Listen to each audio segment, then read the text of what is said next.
broadcasting the information the mainstream media won't touch. This is The Richie Allen Show in association with DavidIke.com. And it is Sunday, the 13th of March 2016. How are you?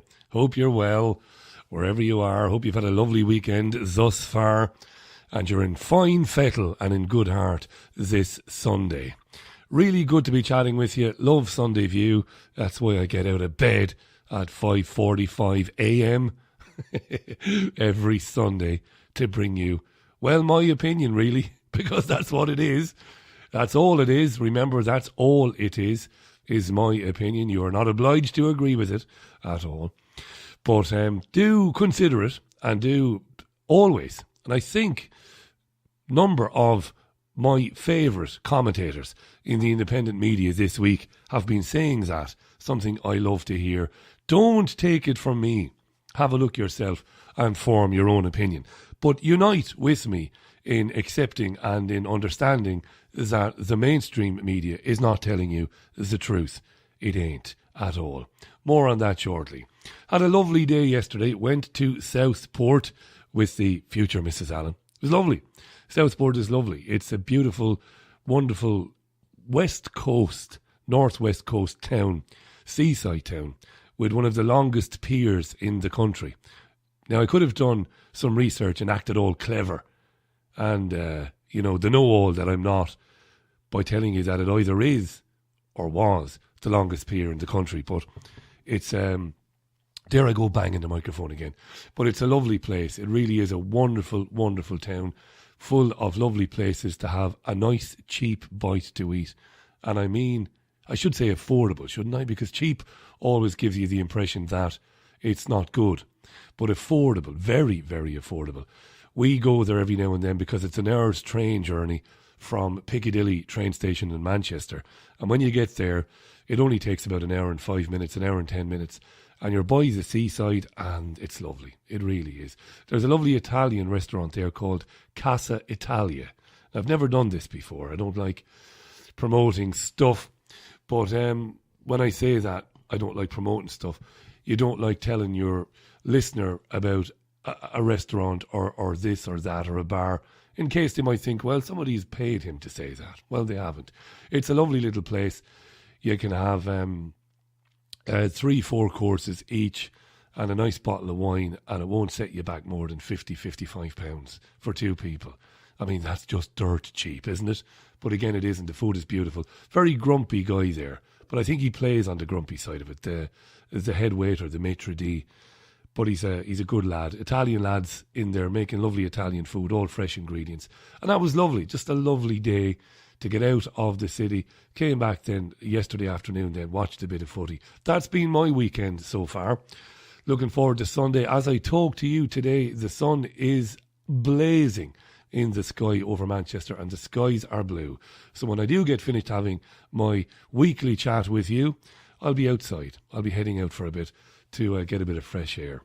Lots to tell you about. As always, Sunday View is brought to you in association with DavidIke.com/headlines. And as usual, a lot, if not all, of what I chat to you about today will be discussed in great detail, in greater detail, than I get into it on DavidIke.com/headlines. It's been a great old week because, obviously, me being an Irish boy, I'm delighted, and I was delighted to learn that David and his son Jamie, who's organising much of all of the Worldwide Wake Up Tour, was in Dublin and secured a venue. I think it's the Helix venue, which is a marvellous venue, in Dublin for January the 21st next year. David will be in Dublin all day, January the 21st. And before this is over, this conversation between you and I'm going to double check that. In fact, as I'm talking to you now, the miracle of modern technology, I can find out.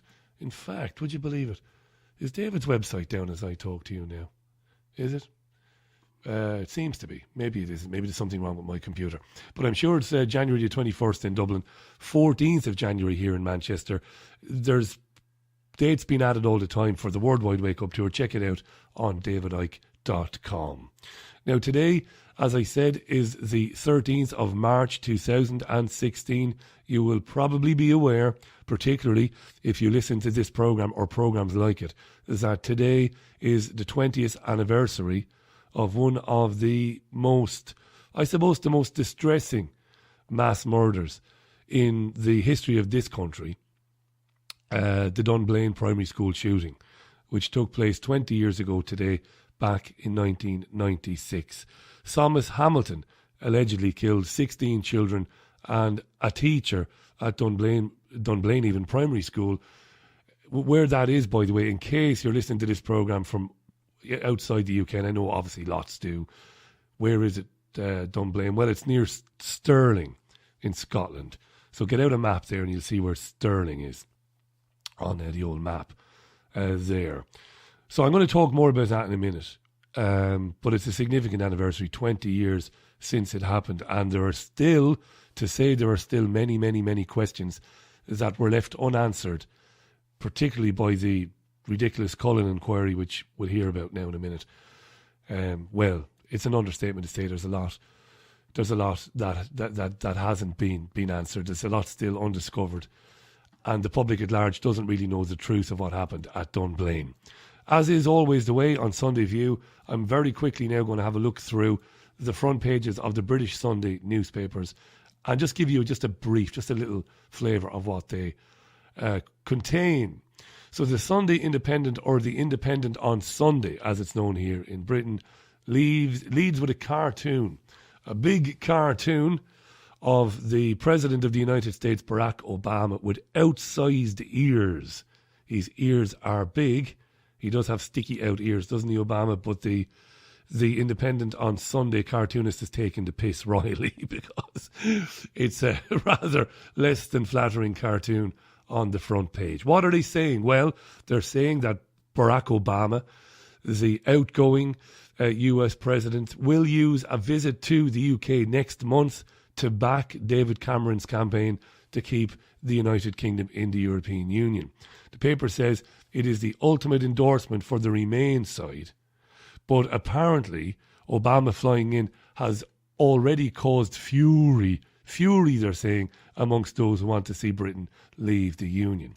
They're saying, the Independent on Sunday, that the timing of Obama's intervention is a big coup for those who want to remain within the Union. And as I said, that those who want to leave are furious. They say, the Independent, that a number 10 source confirmed that Obama will make his intervention and visit the UK as an extra leg of a trip to Germany next month. The Independent on Sunday writes, rumours have circulated for months that Obama, who is considered the greatest electoral campaigner of his generation, after becoming the first black person to win the White House, would intervene on the EU vote. They also say, the Independent, that a visit would help to patch up relations with David Cameron after perceived criticism of UK policy following the 2011 intervention in Libya. Isn't it wonderful to see the Sunday Independent use sanitised words like intervention in Libya? You know what I say? They've turned Libya into a post-apocalyptic Mad Max 4 world. It's absolute rubble, is Libya. And those who have died, numbers are not exact, but they're in the tens of thousands. And those coming to terms with the after effects of having depleted uranium munitions rain down on them from above, namely the stillbirths and the birth defects, well, we'll see those consequences now roll out over the next 10 to 20 to 30 years.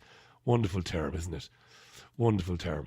The Sunday Times focuses on the EU referendum, June 23rd, by the way, in case you've forgotten, saying that Buckingham Palace has moved to try to prevent the Queen becoming a political football during the campaign.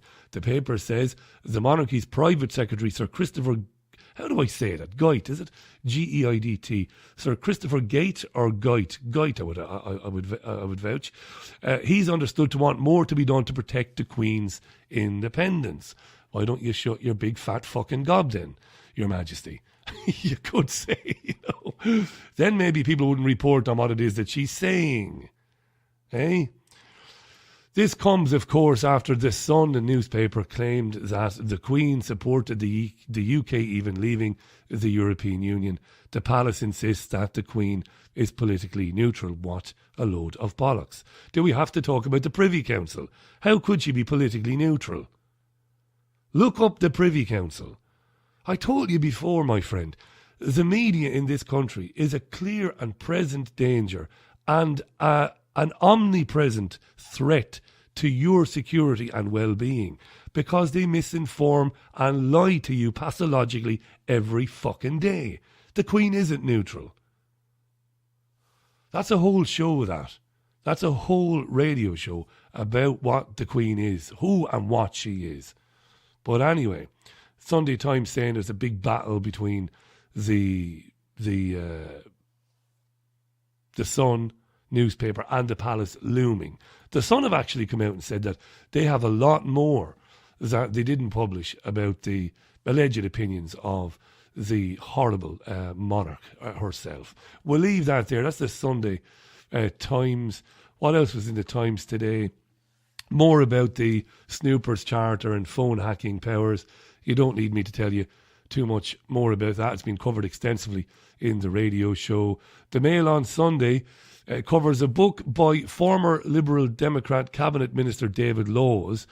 In the book, apparently, he says that David Cameron called the referendum a party management issue because he basically wanted to keep the lunatics on the right wing of the Conservative Party happy, allegedly. And the Mail on Sunday headline is, Gove is nuts, Boris is after my job. Michael Gove, of course, and Boris Johnson being referred to there. Hilarious poll published in the Sunday Express today. The Sunday Express says that 2,000 people were polled in this country and that a third, 2,000 people were polled as a cross-section of society. And the results of the poll suggest that a third more Britons would be more likely to vote to leave the European Union if Turkey became a member, according to the Express. Really nothing more I can say about that. There is an interesting story in the Sunday Express which I can't read, which I might get into tomorrow. It's a little subheading on the front page of the Sunday Express. Statins. Queen's former doctor calls for an inquiry into statins. Oh, yeah. Well, we know what statins are. Again, covered extensively in the Richie Allen radio show. Statins was hailed as a wonder drug for people who had high cholesterol. Turns out it doesn't do that at all. Doesn't do anything, really. It's one of the great scandals about the corruption that exists, not only in the pharmaceutical industry, but also in the medical profession. And, of course, politically. The massive campaign to prevent statins as a wonder drug by doctors, by politicians and by pharmaceutical companies. And it does nothing. And in fact, it probably causes harm. Oh yeah. More on that next week. Maybe it's been a while since we did anything on statins. So you're with Sunday View in association with davidicke.com/headlines for Sunday 13th of March 2016. A glorious Sunday indeed. Well, the Sunday Observer says Osborne tax plans will hand billions to UK's wealthiest. It will give priority to low earners, according to Osborne. The Observer saying it will not. It's going to hand billions to the wealthiest people in this country. And apparently, George Osborne has given or has written a piece in The Sun on Sunday today in which he has warned that Britain must act now rather than pay later ahead of announcing a budget this week. Osborne says he will have to make new cuts to public spending so that the country lives within its means, and that we are facing the most uncertain period since the Great Recession. George Osborne. How many times have you heard on this programme and on other programmes, and how many times have you read davidicke.com headlines or watched David's videocast and been informed about exactly what these people are trying to do to you and to me through the Hunger Games Society agenda? More on that shortly on what Osborne is going to do. Caroline Lucas of the Green Party gave what I would consider to be an excellent speech about the NHS at Westminster on Friday. I'll play you some of that now in a couple of minutes' time. The Sunday Telegraph reports that trains on the HS2 rail scheme are at a risk of derailment and catastrophic track failure.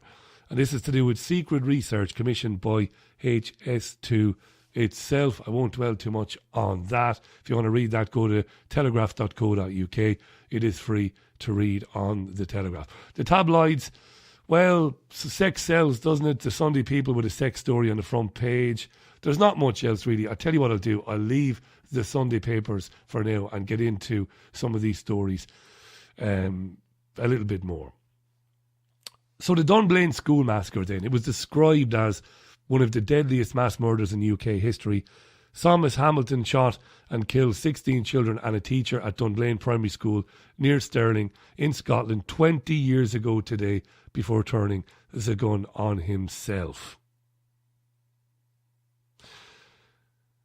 Right, this is very, very deep. In fact, I tried to get somebody to speak on the radio show this week, a woman called Sandra Utley, who'd written a book that was very well regarded, very highly regarded. Sandra said no, she's worried about the targeting of people who've spoken out about and continue to speak out about Dunblane.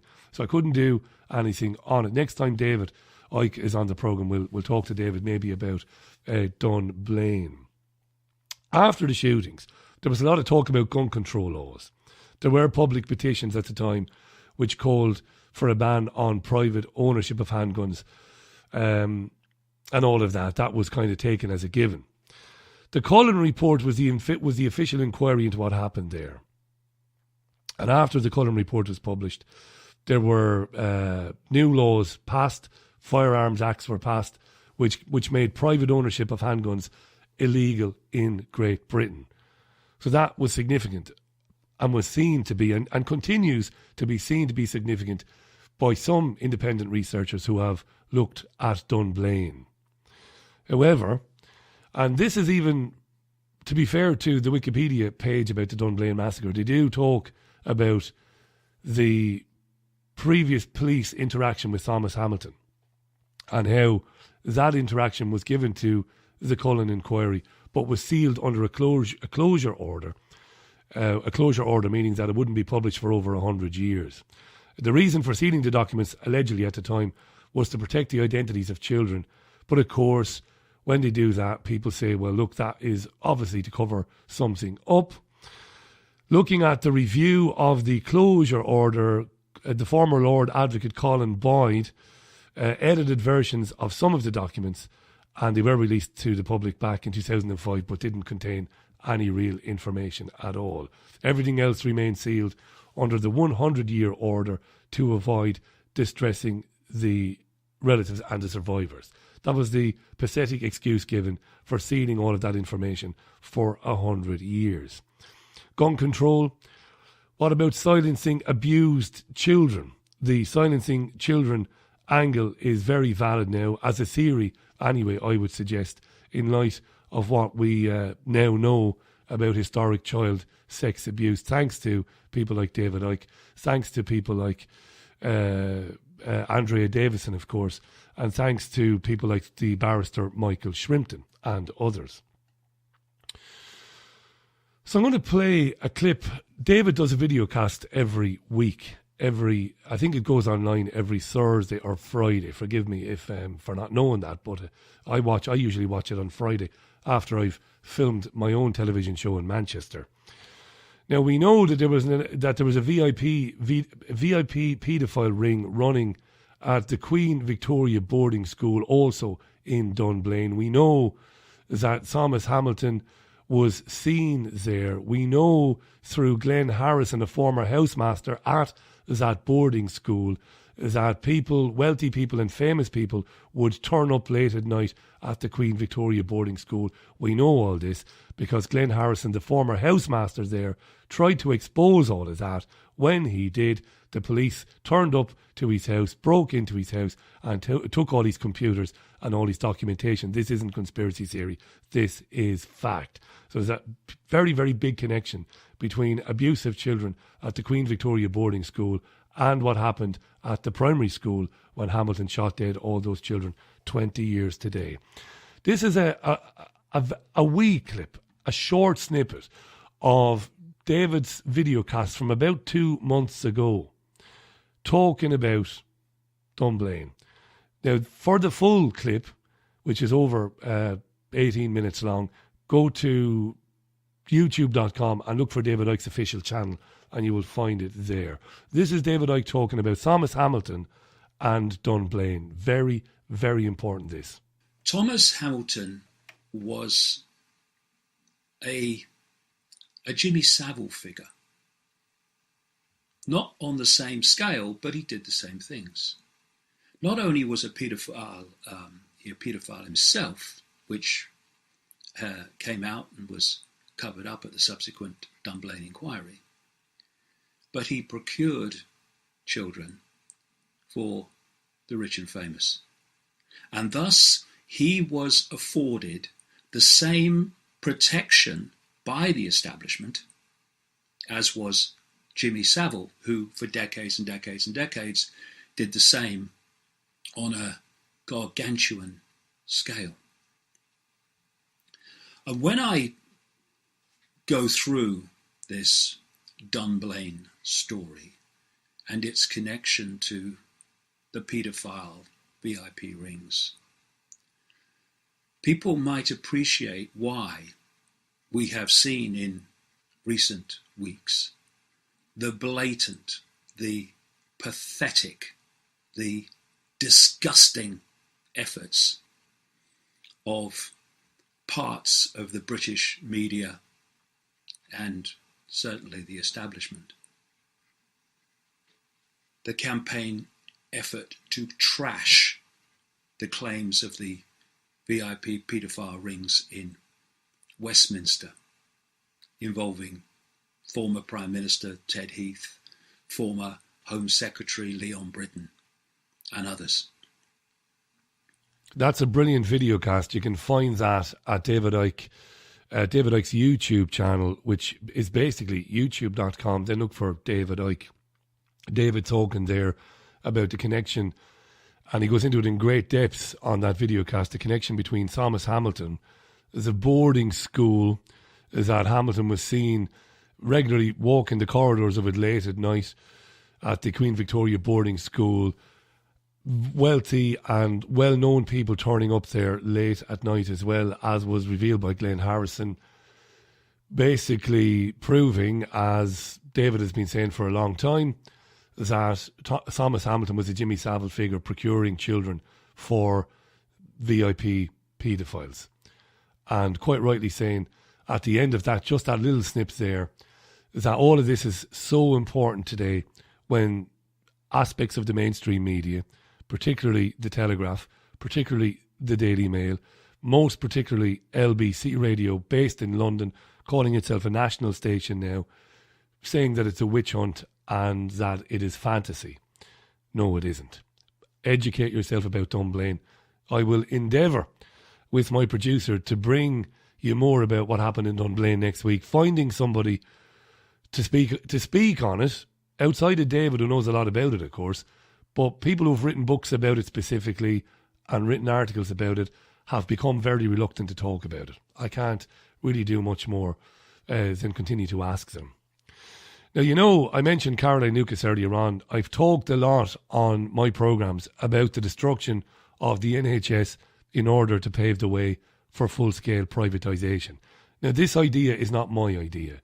It's not a new idea. It's been known that when corrupt governments want to privatise aspects of industry or privatise services, one of the things they do is they undermine and ultimately destroy them to provoke a reaction in the public. This is David's problem reaction solution scenario, so that they can then sell off bits of or the entire spectrum of that particular service.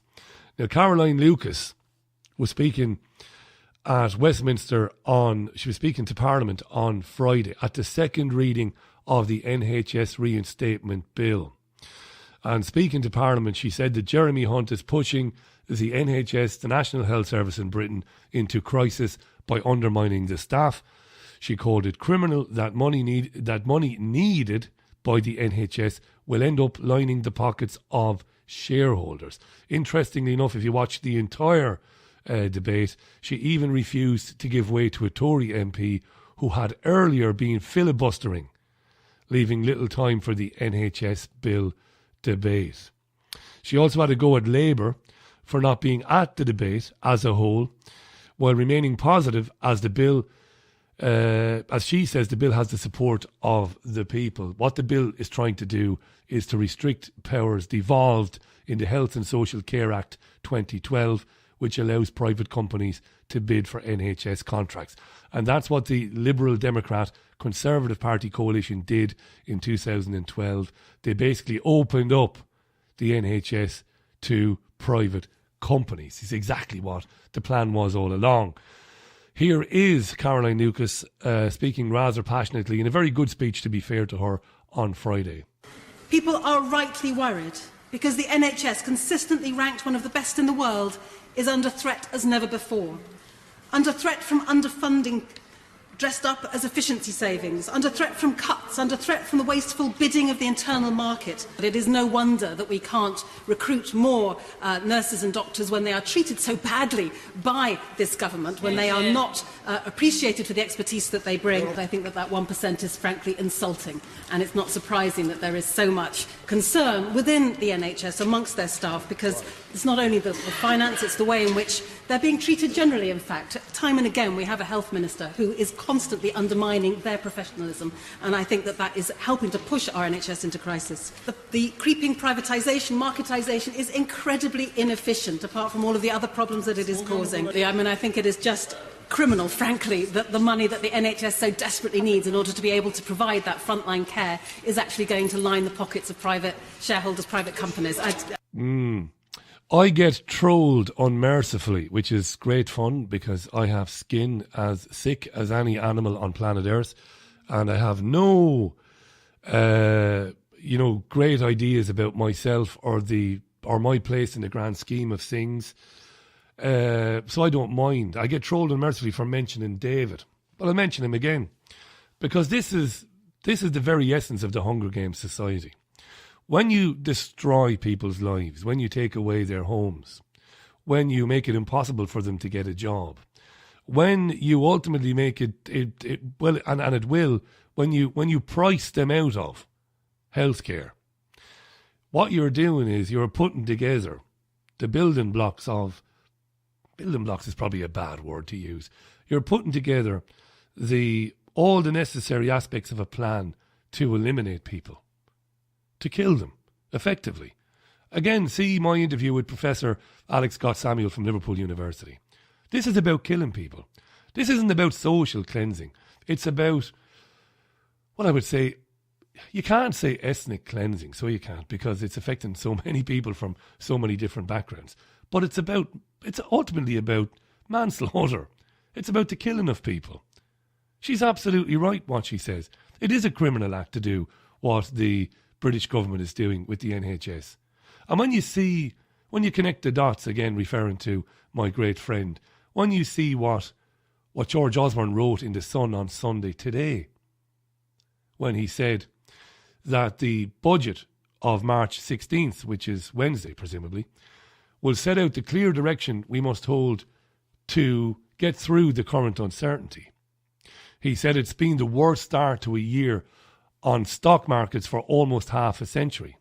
He said Britain's long-term economic plan made it much better prepared for what the world throws at us. He also said, and this is important, and I quote directly from him, in Wednesday's budget we need to take action to make sure we follow that plan and remain secure. So we're going to need to look for more savings in the public spending so the country lives within its means. So again, those least fortunate in society, those who depend on assistance from the state, are going to be hammered again this Wednesday. And I did think, as I was reading the Sun on Sunday article this morning, will folks ever ask, who do we owe? Who is the deficit owed to? If I hold my breath, I think I might be holding it a long time. This is Sunday View in association with davidicke.com/headlines. Here's a wee break, back in 60 seconds. Have you lost access to important data from a computer hard drive, mobile phone, or other storage device? Maybe you have a broken hard drive containing years of information, or a smartphone that no longer works from which you'd like the pictures, movies, and chats recovered. If you would like to recover data from any type of digital device, including desktop and laptop computers, external hard drives, cameras, smartphones, NAS and RAID servers, then contact Data Clinic today at dataclinic.co.uk now. Do you want to release the full potential of your soul consciousness and find out how to experience that power in all areas of your life now? Go to livingasyoursoul.com for free guidance with in-depth how-to articles, free healing meditations of creation recordings, free soul solutions, and much, much more. livingasyoursoul.com, making the profound practical. Broadcasting the information the mainstream media won't touch. This is the Richie Allen Show in association with davidicke.com. It's difficult to find new words to describe what it is that they're doing. You know, the foot soldiers of the evil cabal, the agenda, the Rothschild Zionists, you know, and Osborne and his Eton-educated pig-shagging and pigeon-killing mates are foot soldiers, and maybe some of them probably do, some of them don't, get what it's really, really all about. Osborne spends most of his time coked up to the gills, and he really does, and I have no fear that he wouldn't anyway, who am I, you know. But even if I was presenting a show on mainstream commercial radio, I would take a risk and say that on air and risk the libel suit. It's so obvious that Osborne is a drug user that I would doubt that he really understands what's going on or understands the implications of what it is that they're doing. You might say, and I can probably hear you now screaming at me going, of course he knows, Richie. You know what really must be said is it doesn't really matter, does it, whether Osborne knows or not, or Cameron, because these aren't the people, ultimately. You know, these are the guys, these are the front men, the Richard Gere characters from Pretty Woman, which I mentioned last Sunday. You know, the guys who do the bidding of the hidden hand that you don't see. But ultimately, that's what they're doing. More cuts to be announced on Wednesday to destroy people. The NHS is going to be privatised. The nonsense with the housing, with the right to buy and all of that we've seen in London, telling people they have to leave their tower blocks because we're going to make a better life for you, when really that's all about privatising more and more and more. When is it going to stop? I don't know. Do you know what I was thinking today? Moving on. As I was preparing this morning, I was watching CNN, funnily enough, and I was looking at this row developing about the supporters, the alleged, it's a row. But whether they are or whether they are not supporters of Donald Trump, there's a big row about the evictions and the scuffles and the fights that are becoming, I suppose, a staple at Donald Trump rallies. I'm watching the scuffles and the screaming and the shouting and Trump's behaviour. I began to become more convinced than ever that not only is Donald Trump not a serious candidate for the presidency of the United States, but that Donald Trump knows it. And I believe that these scuffles and fights and screams and shouts and all this madness at the rallies, I believe they are carefully stage managed. And I believe that Trump knows it. And I saw this morning, I was looking, because yesterday I completely shut down on Saturdays. I wasn't looking at what was going on in Chicago or even late on Friday with the Missouri stuff. But I became convinced of Trump's knowledge that this is all a big stage managed game. When I heard Trump say, at a rally at St. Louis, Missouri, that there used to be consequences to protesting. I want you to have a listen to this. A lot of it is noise, but it's worth listening to. This is Trump talking about how there used to be consequences for protesting. Yeah, get him out of here. Get him out. Terrible. Go home and get a job. Go home, get a job. Get a job. And nobody's being hurt, press. Nobody's being hurt. These are not the people that made our country great, but we're going to make it great again. But these are not the people. These are the people that are destroying our country. Part of the problem and part of the reason it takes so long is nobody wants to hurt each other anymore, right? And they're being politically correct the way they take them out. So it takes a little bit longer. And honestly, protesters, they realize it. They realize that there are no consequences to protesting anymore. There used to be consequences. There are none anymore. So that's it. Honestly, can I be honest with you? It adds to the flavor. It really does. Makes it more exciting.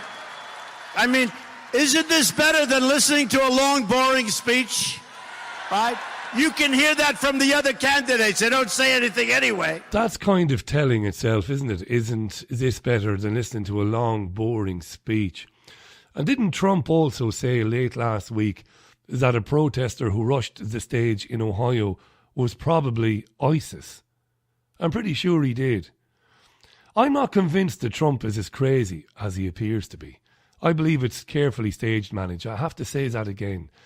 You will know by now, I suppose, that he had to cancel an event in Chicago yesterday because of safety fears as the violence seems to be escalating at these events that Trump and his campaign team put on, you know, before, during and after the primaries. Hillary Clinton weighed in on the Trump camp's problems, the problems the Trump camp are having in keeping an orderly or having an orderly rally. Have a listen to Hillary Clinton. Before we begin, I want to say a few words about what happened in Chicago last night. Now, we will always have our differences. That's what happens in a democracy. We dialogue, we debate, we discuss, we disagree. But the ugly, divisive rhetoric from Donald Trump and the encouragement of violence and aggression is not only wrong, but dangerous. If you play with matches, you can start a fire you can't control. That is not leadership, that is political arson. And don't think for a minute now that I have any dog in this fight. I've said time and time again, it matters not which of them ends up on the throne. They are owned lock, stock and barrel by Rothschild Zionists. That's who they are, irrespective. It doesn't matter to me. I don't favour any of them. I really don't. But I just think listening to that and watching the way Trump, because Trump is no idiot, you know. He isn't. He's no idiot at all. It's very dangerous to make the assumption that these guys are idiots. I believe Trump is playing his part and knowingly playing his part in making sure that middle America, and what we see now with the escalation of problems and the more bizarre things said by Trump, middle America, even Republican middle America, are now saying, Jesus, this guy is mad, and are looking towards, well, where else can they look towards but Hillary Clinton? It's the only option, and I believe Hillary Clinton will be elected this coming November, regardless. What was interesting last week as well, and I got into it on the television programme on Friday. By the way, if you missed the TV show, it's on YouTube, on my YouTube channel, youtube.com. Look for The Richie Allen Show, the final episode of Series 2. A lot about the European Union in it. Good fun with Hayden Hewitt. Go to YouTube. But we did refer to Ted Koppel, a former ABC anchor, talking to Bill O'Reilly about the dumbing down of not just the population, but the dumbing down of news and basically what it is that news channels do. And Koppel, former ABC anchor, talking to Bill O'Reilly, who apparently, now we all know who O'Reilly is, but apparently his nightly Fox News show has the highest ratings in cable news in America at the moment. And Koppel lays the blame squarely at the feet of Rupert Murdoch and his foot soldiers, O'Reilly, Hannity and the rest. This is very, very, very well worth a listen again, even if you heard it on Friday. So let's assess Donald Trump. I've interviewed him a number of times. Not an easy interview. How would you do it? You know something, Bill, you and I have talked about this general subject many times over the years. It's irrelevant how I would do it. And you know who made it irrelevant? You did. You have changed the television landscape over the past 20 years. You took it from being objective and dull to being subjective and entertaining. And in this current climate, it doesn't matter what the interviewer asks him. Mr. Trump is going to say whatever he wants to say, it as outrageous as it may be. Okay, but, you know, your old network, ABC, does interview Mr. Trump on a regular basis. Yeah. And, you know, our job, whether I'm a commentator or a reporter, is to get as much information, number one, and two, show the viewer who the person really is. So again, I'll go back to, he's sitting on Nightline, you're opposed right opposite him. How do you do it? Well, the first way you do it is not in the interview. You do it by some reporting. It's an old-fashioned concept, but I think demonstrating who and what Mr. Trump is and what his various policies really amount to is something you don't do in an interview. He doesn't answer the questions. You pointed out, it's a whole different ballgame on cable TV. Commentators like me have just ruined the country. I cop to that. It's true. You have. Right. I've ruined everything. Mm-hmm. Well, of course, he didn't ruin it all by himself, but interesting comments by Koppel. My career began in the late 1990s. Before that, I had an interest in current affairs and politics, took an interest in it. But I have to be absolutely honest and say is that I can't answer, and I don't know whether it was marginally better. In what I mean by when it was marginally better. If reporting was better in the 1980s and the early to mid-1990s, if it was marginally better then than it is now. Now, look, we know that over the last 25, 30 years, mega corporations have basically taken ownership of the news and the news that you get and I get. We know that. But were there more honest reporters back in the 80s and 90s? They've been filtered out now, of course, but did they exist? You know, would the likes of Hillary Clinton, Donald Trump and others, would they have had far more difficult interviews on cable news channels than they do now? I don't know, really. I guess maybe there were more men and women, you know, doing it right back then than now when we don't have any, really. I can't think on... Forget RT for a minute and forget some of the people who make television for Al Jazeera. Forget those, but outside of those, whether it's ITN, Channel 4, BBC or Sky in London, or whether it's RTE in Dublin, or whether it's CNN, C-SPAN, MSNBC, Fox and the usual suspects in America, I can't think of a single presenter who has the courage to ask simple questions now. We're not talking about conspiracy stuff, but basically simple questions to elected officials. We just don't see it. And that, of course, is why the independent media has never been more important. But again, to quote, this week, several men and women whom I have the most respect for, the utmost respect for in the independent media, have again come out and said strongly. In fact, David mentioned it in the videocast he did this week about conspiracy theories and why David Cameron is going after David Icke, naming him, and why other newspapers and magazines are jumping all over conspiracy theories. Watch that videocast, by the way, if you didn't see it this week. But, in it again, David said, look, take everything at face value, everything you hear, and challenge it. And if it stands up to scrutiny, and if it stands up to your scrutiny, well, then there must be some validity to it. And I say that again. But having an independent media where we ask questions has never been more vital. Incidentally, just before I love you and leave you, I did tweet a number of the bigger news networks in Britain on Friday, namely Sky, namely Channel 4, namely the BBC. I'm always very, very, very polite and always very proper, very formal in the way I contact these organisations and I put the question to them that ISIS, as you tell us, because Sky did this big Mickey Mouse story this week about finding the memory stick, to remember with all the details of all the ISIS fighters on it and all the questionnaires and all the forms and all of that. Dubious story, to say the least. Very dubious story, to say the least. But I did tweet these organisations and said, listen, please explain to me why you haven't endeavoured to get an in-depth interview with one of the leaders of the so-called Islamic State. Tell me why it is you haven't endeavoured to try to do that. And needless to say, not a single one of the organisations came back to me. I thought Kay Burley might bite, because I've tweeted her a few times, and on each occasion she got back to me each time. She presents for Sky in the afternoons. She doesn't run Sky. She isn't she isn't a manager at Sky or an editor. She's a reader, a news reader.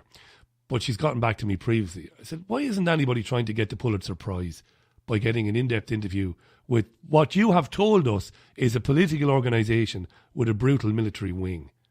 Well, why not try and find out more about these guys by getting them on Skype, and putting questions to them? Needless to say, I didn't get an answer. We know why they won't do that, because they would be scared.